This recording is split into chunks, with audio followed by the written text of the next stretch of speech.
Greetings. In this video, you will hear the most interesting and scary 5 horror stories. If you like these stories, you can subscribe so you don't lose my channel. Enjoy watching. Whispers Through Time. It began in a crumbling town tucked deep within the rusted veins of America, where factories had bled their last fumes, and the people left behind were ghosts waiting to realize they were already dead. The town was called Ashridge, a name scraped into rusted road signs no one cared to replace. Eleanor Brandt moved there to disappear. A woman in her late 30s, with a face that had known too much sun and sorrow, she rented an old farmhouse on the outskirts. It was cheap, crumbling, and perfect.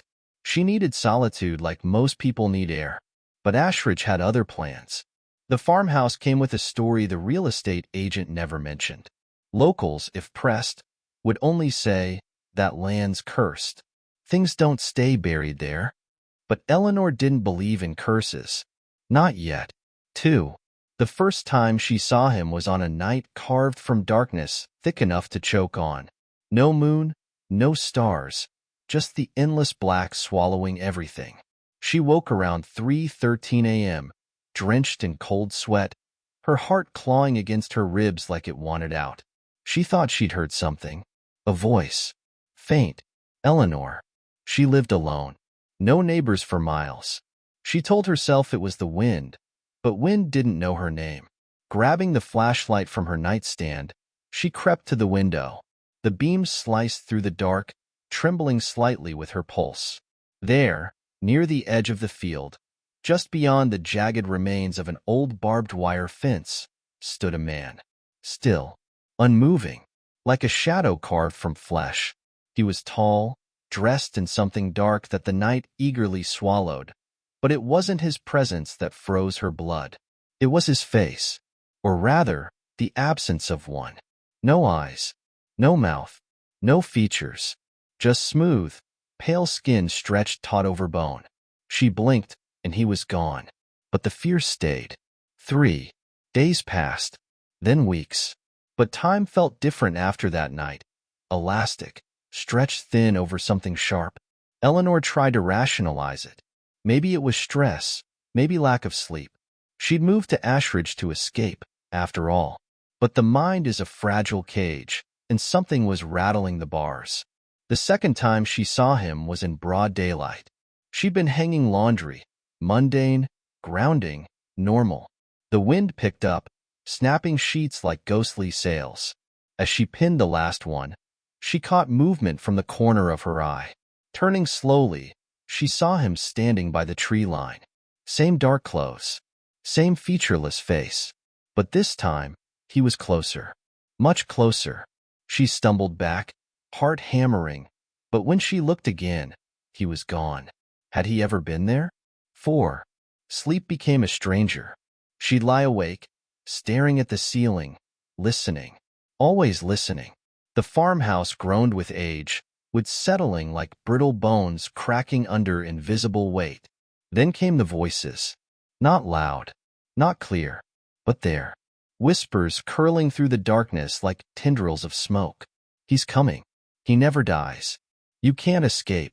Eleanor started locking every door, every window, but locks are useless when the thing you fear isn't bound by walls. One night, after days without sleep, Eleanor snapped. Armed with a rusty axe she found in the shed, she marched into the woods where she'd seen him last. The night was thick with silence, oppressive and suffocating. "Show yourself," she screamed, her voice ripping through the stillness. Nothing, just the sound of her own ragged breathing. She turned to leave, but there he was, standing inches away. His face, or lack thereof, was clearer now. The skin wasn't smooth. It was scarred, twisted like wax melted and reformed. But his eyes were there, hidden beneath the skin, pushing outward like something trapped beneath thin ice. She swung the axe. It passed through him like smoke. And then he spoke, not with a voice, but in her mind. A searing, burning thought that wasn't hers. "I was here before you were born. I'll be here long after you're gone." She fell to the ground, clutching her head, screaming until her throat was raw. 6. They found her weeks later, alone in the farmhouse, surrounded by walls she'd covered in frantic carvings. The same phrase over and over again, etched so deep into the plaster that her fingers were bloody stumps. He never dies. Eleanor was alive, but her mind was not. She was committed to an institution where she never spoke again, her eyes forever fixed on something no one else could see. And the farmhouse? It was sold to another soul looking to disappear, because Ashridge always had room for one more. The lighthouse that forgot the sea. On the jagged edge of the world, where cliffs wept into the hungry mouth of the Atlantic, there stood a lighthouse long after the sea had left it behind.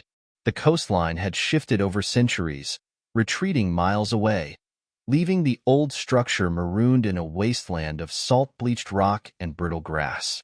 They called it Black Hollow Light. No one remembered why.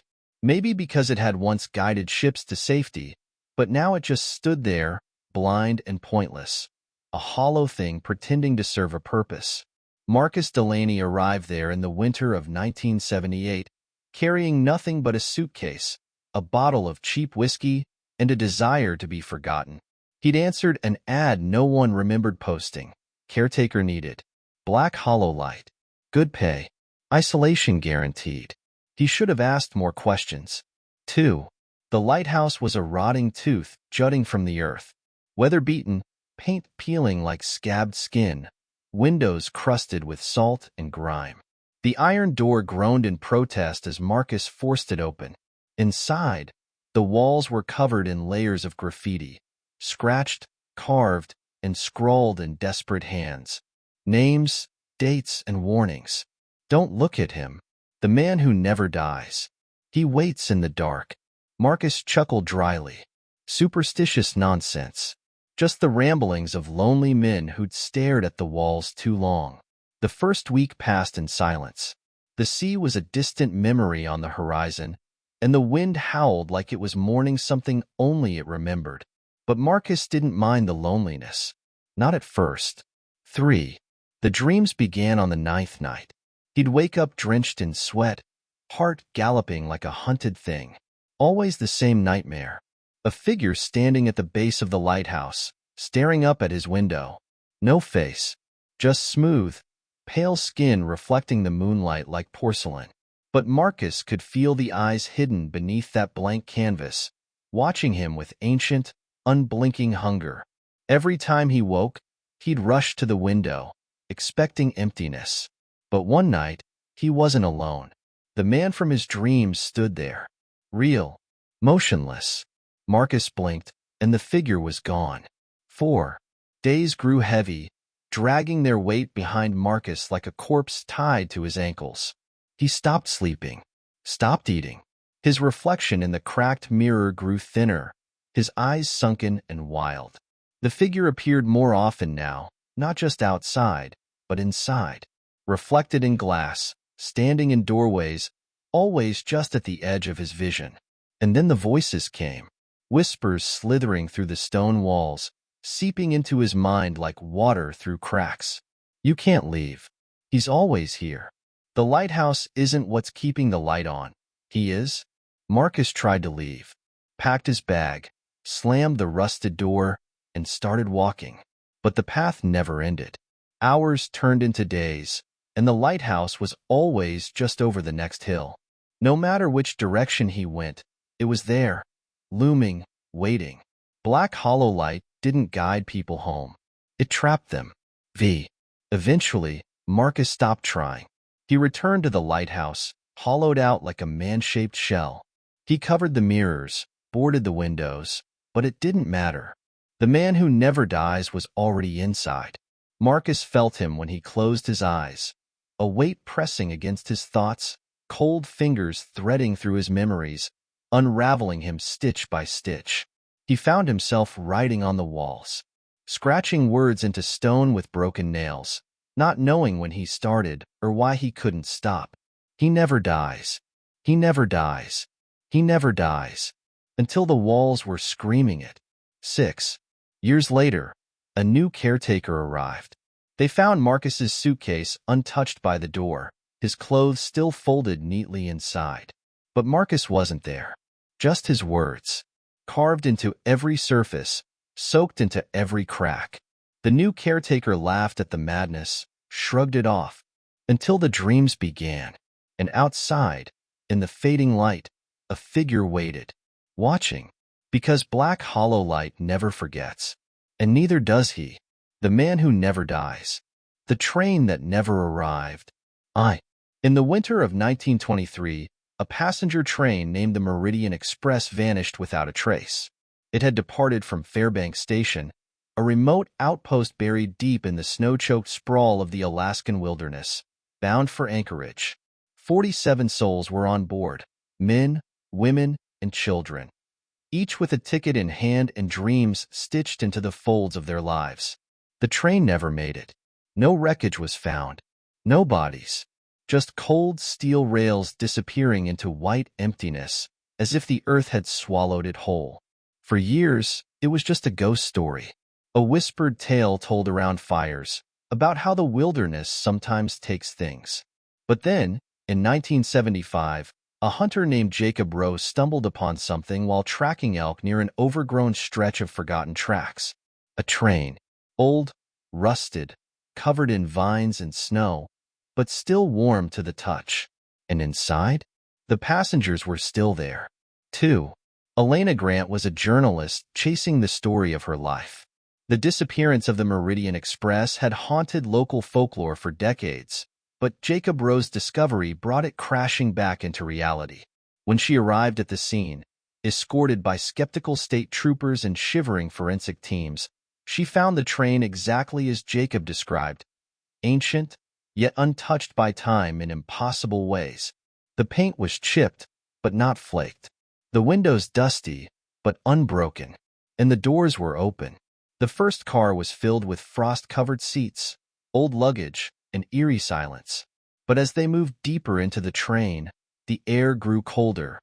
Not the natural bite of winter, but a wrong kind of cold, one that gnawed at the edges of your mind. In the dining car, they found them. Passengers sitting upright, hands folded neatly in their laps. No signs of decay, no rot, just frozen in place, faces blank as if they'd simply fallen asleep and never woken up. But Elena noticed something else, something that made her skin crawl. Their eyes, wide open, frozen in terror. 3. The investigation should have been simple. Document, collect evidence, identify the remains. But nothing about the Meridian Express was simple, because on the second night, one of the forensic team members disappeared. No footprints in the snow, no signs of struggle, just gone. They searched the surrounding woods, combed the area, but found nothing, until the following morning when they checked the train again. She was there, sitting among the frozen passengers, her eyes wide, mouth slightly open in silent horror. No signs of frostbite. No wounds, but she was dead. Elena wanted to leave. She begged the team to pack up and go, but curiosity is a stubborn thing. The lead investigator, a man named Cole Jensen, insisted they stay. That was his first mistake. 4. The third night was worse. Elena couldn't sleep, haunted by the faces of the dead, especially the new one. She decided to take a walk, clear her head, and maybe snap a few more photos. She never made it past the train, because she saw him, standing at the end of the platform, partially hidden in the fog rolling off the snow. A man, tall, still. At first, she thought it was one of the troopers, but then he stepped into the moonlight. No face, just smooth, pale skin stretched tight over bone, as if the face had been erased. Elena stumbled back, heart pounding, but when she blinked, he was gone. By morning, 2 more people were missing. They found one of them sitting in the last car, just like before. Frozen in place, eyes filled with unspeakable terror. That's when the panic set in. Cole ordered everyone to pack up, but the snow had started falling heavily, trapping them. Radios stopped working. Batteries drained faster than they should. And every night, someone else disappeared. Each morning, they were found on the train. Elena realized the horrifying pattern. The Meridian Express was still boarding passengers. It didn't matter who you were or why you were there. The train wanted you, and it wasn't finished. 6. Elena made a choice. She wasn't going to wait for her turn. She gathered her gear, stole a snowmobile, and fled into the blizzard. She didn't care where she was going, only that it was away. For hours, she rode through blinding snow, heart racing, lungs burning, until she saw it. Up ahead, through the storm, train tracks. She skidded to a stop, breath fogging the icy air. Her stomach dropped. The Meridian Express was there, waiting, its lights glowing faintly through the snow. She screamed, turning the snowmobile around, pushing it to its limits. But no matter how far she drove, the train was always there, ahead of her, watching, waiting. 7. Elena's body was never found. But months later, a rescue team discovered the Meridian Express again, miles from where it was last seen. And inside, among the frozen passengers, was a new face. Eyes wide, mouth open in a silent scream. She was still holding her camera, and on the last photo, blurred and distorted, was a figure standing in the aisle. Faceless, timeless, the man who never dies. The house that ate time. In the heart of a forgotten town named Hollow Creek, there stood a house no one claimed to own. It wasn't abandoned, not exactly. Its windows were always intact, the lawn never grew wild, and the front door remained eerily pristine despite decades of neglect. Locals called it the Grayson Place, though no one remembered who the Graysons were. Kids dared each other to touch its door, but none ever crossed the threshold. Those who lived closest swore that some nights, lights flickered inside, faint, pulsing like a dying heartbeat. But the house had been empty for over 50 years. At least, that's what they believed. 2. Mara Calloway was a freelance photographer, obsessed with decaying places, the forgotten ruins where history had been left to rot. She'd heard whispers about Hollow Creek, about the Grayson Place, and saw it as the perfect subject for her next project. When she arrived, the house looked exactly as the rumors described, timeless. The paint didn't peel. The shutters didn't hang crooked. Even the mailbox stood upright, its metal unrusted despite the years.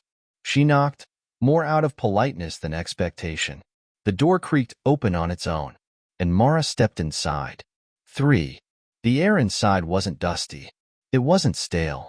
It smelled sterile, like a hospital that had never seen a patient. The furniture was untouched, chairs perfectly aligned, picture frames straight on the walls.